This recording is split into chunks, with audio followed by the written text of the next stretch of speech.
Howdy folks, my name is ReadyOpco and welcome back to part number 6 of Let's Play Pokemon LeafGreen. In the very last part, we trudged through Route 24 and 25, taking on many trainers in the way, and in this part, we finally made it to the Cape where Bill's house is, so let's go ahead and finally head inside and be met with a Clefairy.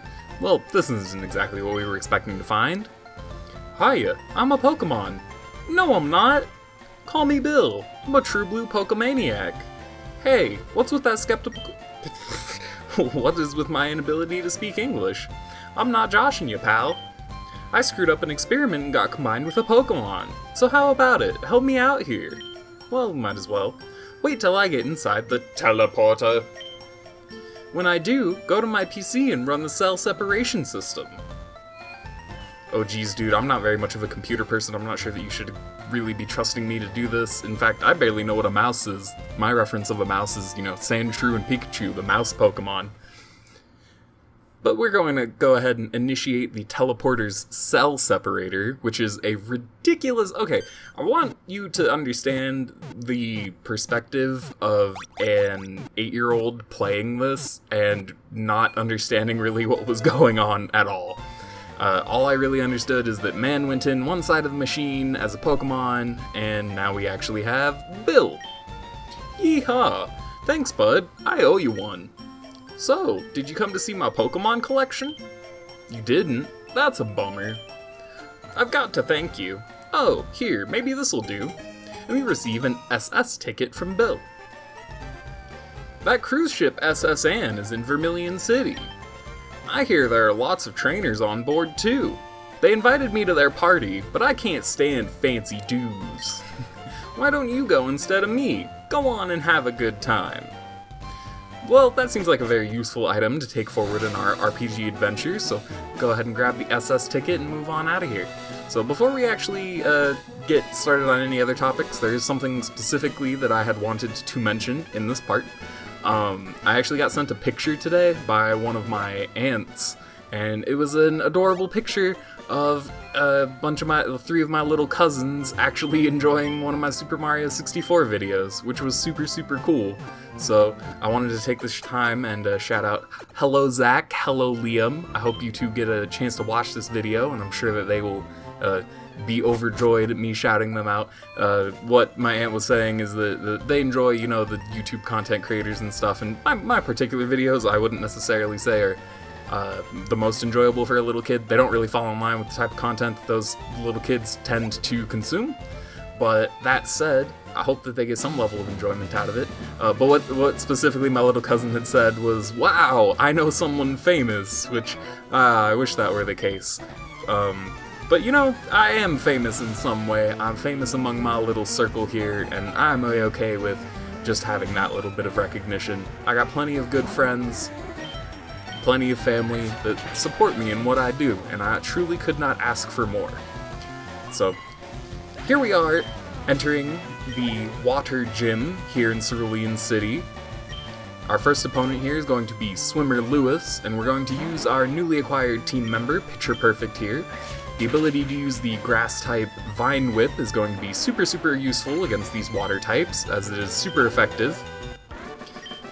And as you had seen in our rival battle versus Buttock, just in the last episode, our team has a little bit of a problem with the water-type Pokemon, so it is very useful to be able to have a counter to that this early in the stage, and you are able to get it basically right as Misty's gym becomes available. So, fun trick, actually. You can see that trainer over to the left. As soon as I step on the tile in front of Misty here, that trainer on the left will trigger. She will see me, and her battle will trigger. But you can actually totally avoid her if you want, and just walk up to this tile and talk to Misty to initiate the battle, should you wish to skip that. But I am a firm believer in not skipping random battles. What? You? I'm more than good enough for you. Misty won't have to be bothered. Why is it that all the trainers in these Pokemon gyms are so full of themselves? Like, you're never even gonna make it to the leader, and then you absolutely wallop them. It's hilarious. It's a tragic story that gets told pretty much every single time in these Pokemon games. All the trainers in the gym are just regular schmucks doing their business. And we are in here knowing team and type matchups, being able to take a lovely Bellsprout into things, and oh my goodness, now is the time to mention I totally glossed over that, as a matter of fact, I even looked at Picture Perfect's stat screen twice in the last episode, and I did not mention that Bellsprout starts off as a grass poison type and maintains that typing all the way through. I believe that I had misspoke and said that it was a pure grass type.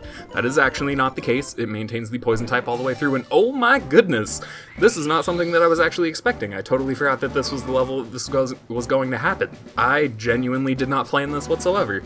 Unlike the situation with Hazard evolving in the first gym, this is a complete surprise. But a welcome surprise nonetheless. Picture Perfect is going to evolve into its next form.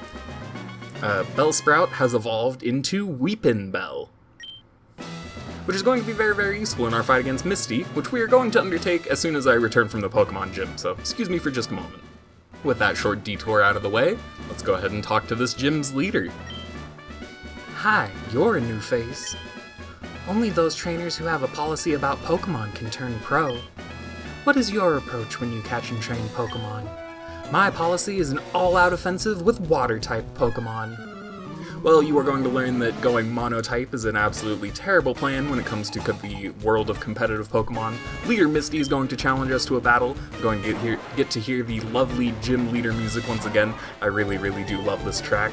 And with the power of Picture Perfect, gonna see if we can't lay some Vine Whips into the Water-type Staryu. So, starting off with Staryu is a pretty strong opener. I'm pretty sure it's going to take 2 of our Vine Whips to actually take out, but I'm going to actually land a critical hit on the first phase of this fight, knocking out Staryu, and entering us into the true challenge here. Leader Misty is about to use Starmie. So no, we are not going to change Pokemon. We are indeed going to keep Picture Perfect in the fight, see if we cannot take things down alone. So Starmie here is the evolved form of the Staryu that we had just seen, and even with using a Water Pulse that is not very effective, as you can see, oh no, this is a very, very dangerous time to be confused right here. Oh, this is absolutely not good. I think this is actually the first time that we've been confused, which is a status condition that can cause you to hurt yourself, as you saw right there, which I think means in this situation it is time to pop a potion.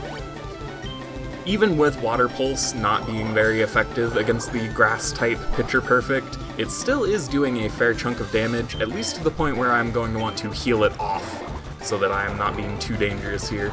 After all, if we have to send either Nice One or Hazard into this situation, it is very likely that they will get one shot, but thankfully I managed to get the Sleep Powder off, see if I can't use a turn to heal, and then use a turn to lay some damage into it before it wakes up. At least I can hope for that. There's no guarantee that it'll actually stay asleep on this turn. Okay, we managed to get the heal turn off, now I just need to hit it one time, and I believe, okay, it has woken up, it is going to get its Water Pulse off. I believe we can tank one more of those before we are in danger of dying. Vine Whip is going to take out about 1/3 of its health, so I need to hit it 2 more times, which I think means going to keep pressing on the heals. I think I am slightly coming out ahead on these heals. Let's see, that healed 20, so does that take me down to 19? I am coming out slightly ahead every single time that I heal, so I believe that this Vine Whip will take it. Oh no, now that I'm thinking about it, this is a rather dangerous strategy that I'm using here. Unfortunately, the critical hit probably would have been much better landed on Starmie rather than Staryu, and I believe when I press this potion, that Leader Misty is going to use her ability and use a super potion on Starmie. So this is the first instance that we've come into of a trainer being able to use items in battle just the same as we are, and it is actually a really dangerous ability. Basically every single gym leader and other special opponents that we are going to come across from this point forward are going to have the ability to heal one of their Pokemon just like so. Oh no, I'm confused again. Please don't hit yourself in confusion. I would really like this battle to go rather smoothly. Okay. Oh my goodness, 2 critical hits in this fight. I cannot believe that this is happening. Okay. I think I take it, right? I think I hit the button. I think I hit the button and pray that the confusion doesn't hit me, because if the confusion does hit, it will most likely kill Picture Perfect. But I think we're gonna take that chance. Starmie used Swift. Oh no, oh no. I'm holding my breath. No, dang. That would have been such a clutch moment, being able to lay out the last Vine Whip. That is really, truly unfortunate. Okay, let us go ahead and actually see which one of these two is going to be the faster. I assumed that it was going to be Hazard, so Let us hope that this works out in our favor and that we don't get totally destroyed by the last hit of this Starmie. It is unfortunate that Picture Perfect isn't the one to reap the experience of this fight given how much it carried, but please don't kill me, please. Okay, we live, we survive, the scratch goes off, and the Starmie goes down. And that is another gym badge added to our collection. Whew, let me wipe my forehead of the sweat at this very moment, because that was much more intense of a gym battle than I was ever expecting it to be. Those are some insane stat gains on Hazard's level 23 there. And the victory theme comes in. I cannot believe that things have been such a hassle so far, but you know, I think it's making things just a little enjoyable. A little bit of tension goes a long way. Wow, you're too much. All right, you can have the Cascadebadge to show you beat me. And we get 2,100 Pokédollars on top of it.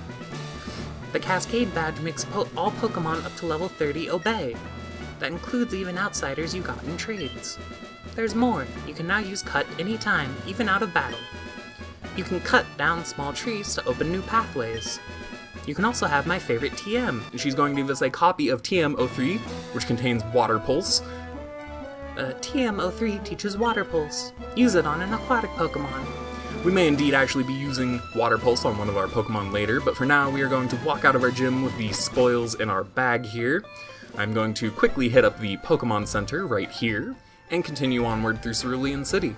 So as soon as we had talked to Bill up in the northeast corner of the map here, this gentleman that was originally guarding this door will actually move out of the way for us, which is very convenient. So now we can enter this house and see that, man, this place has been totally ransacked. Who could have done this? Team Rocket must be trying to dig their way into no good. Oh, man. Team Rocket seems to have done this? Those miserable Rockets. Look what they've done to my house. They stole a TM for teaching Pokemon how to dig holes. I was going to use it on a Mankey or a Sandshrew. That cost me a bundle, it did. Yeah, I'm sure that it did, Hiker Man, but, why are you just hanging out here, Team Rocket Man? This thing makes the least sense out of almost anything in this game that makes plenty of nonsensical decisions, is that this Team Rocket Grunt is really just chilling here. But if we try to run past him, he's going to stop us. Hey, stay out! It's not your yard! Huh? Me? I'm an innocent bystander. Don't you believe me? Well, no, as a matter of fact, I don't believe you, considering that you were wearing the uniform of a popular crime organization. But we're going to gloss past that fact and go ahead and get into battle with this Team Rocket Grunt. He seems to have stolen from these lovely people here a useful TM that is going to actually be very useful for our purposes as well. I believe it is TM28, if I'm remembering correctly, although I may not be. And this is actually a new Pokemon I don't believe that we've seen before in battle. Drowsy is actually the first Psychic type that I can think of. No, Abra is a Psychic type. What am I talking about? Drowsy is the second Psychic type that we're going to come across in our adventures. And unfortunately, we don't actually have any moves that are going to be capable of taking down such a foe right at this point, or at least any moves that are special effective against it. And I believe it's going to attempt to use Disable against me multiple times. That is why I used Wrap instead of Vine Whip. I would hate to get Vine Whip disabled and not be able to use it further in this battle. So moves that would be effective against a Psychic type Pokemon such as this would be Dark and Ghost type moves, I believe are the two, and then I think Bug type moves are actually special effective versus the Psychic type as well, if I'm thinking correctly. So it is actually possible you could be using, say, a Beedrill or a Butterfree at this point. Those are two Bug types that you might have on your team, would be able to take that out, but we're just going to beat it down with Picture Perfect, not take care to use the special effective moves. Stop! I give up! I'll leave quietly. Okay, I'll return the TM I stole. Yeah, I was actually correct. It is TM28. That's fun. That's fun that I was able to remember that. I better get moving. Bye!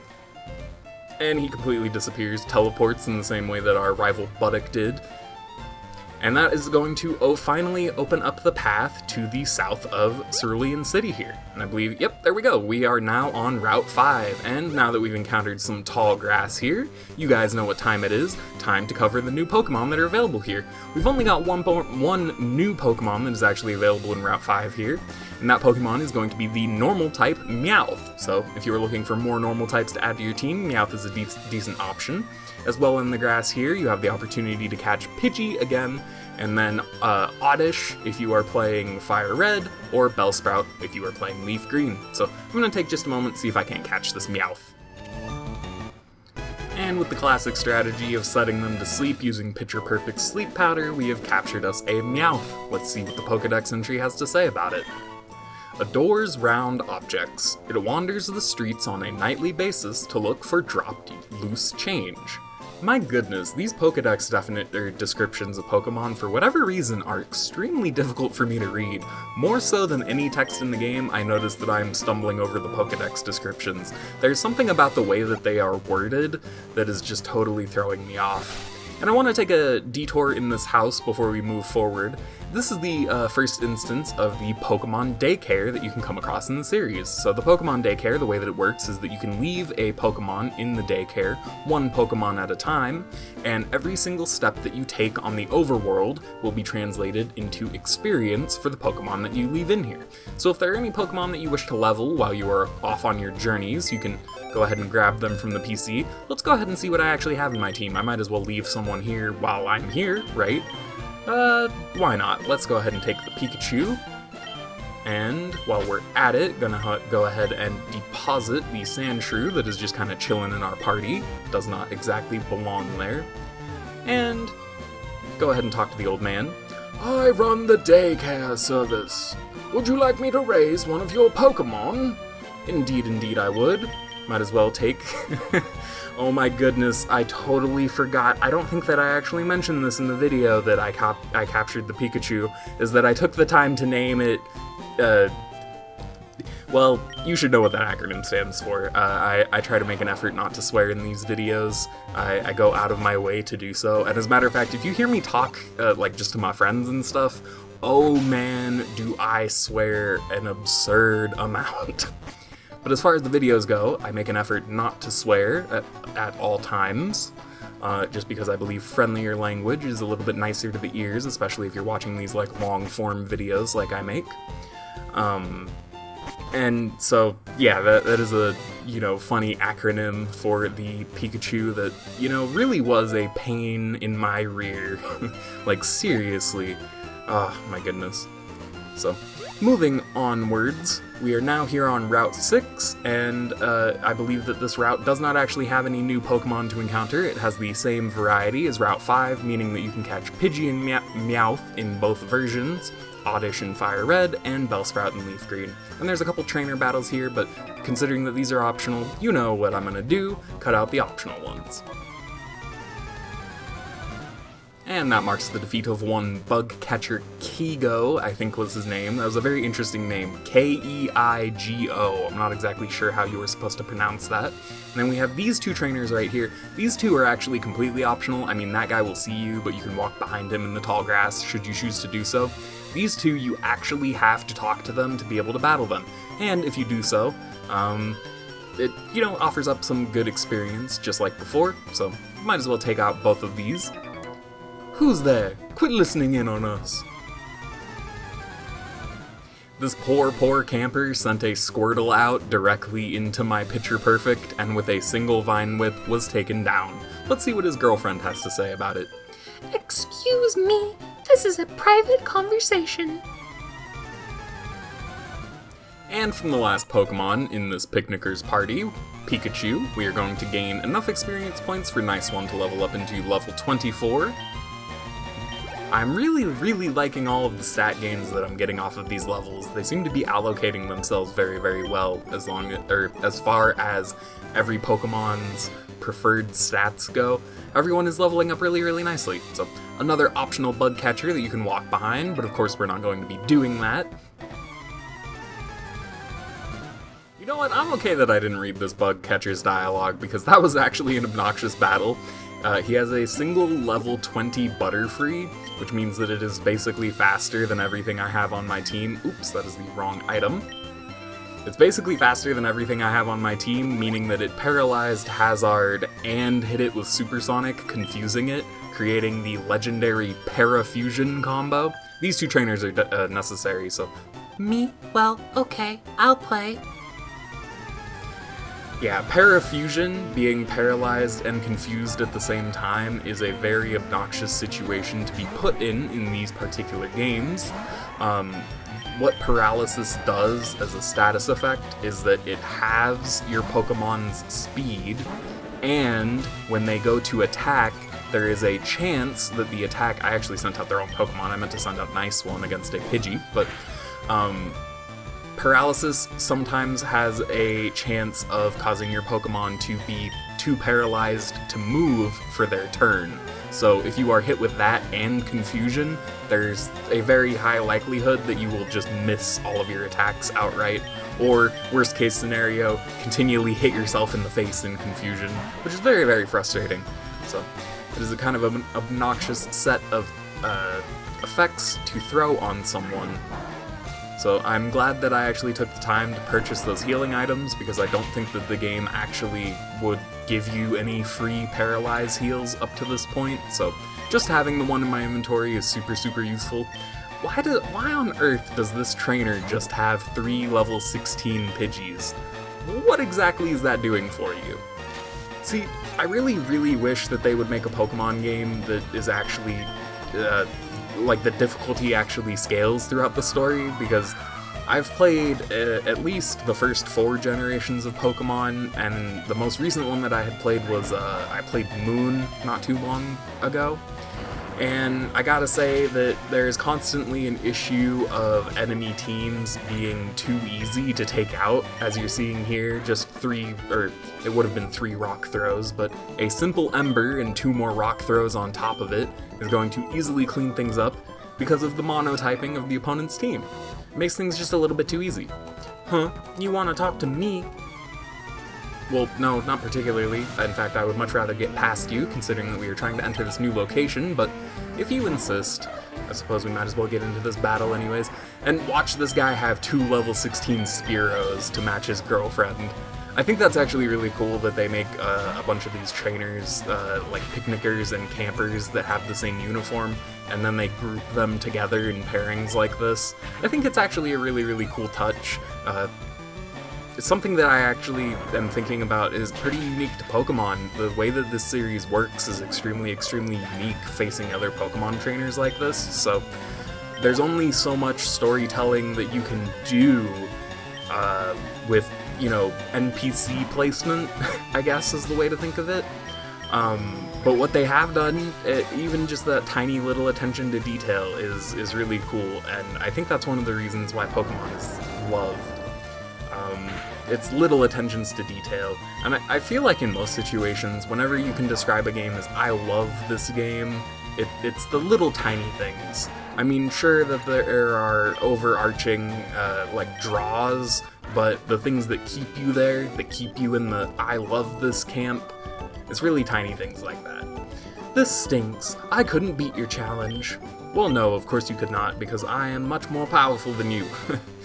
But we have finally made it here, making it through Route 6. We emerge into Vermilion City with a brand new city track for us to enjoy, so I think I'm going to stand right outside of this Pokemon Center right here and go ahead and end off the episode so that you guys can get a lovely end card featuring this new music.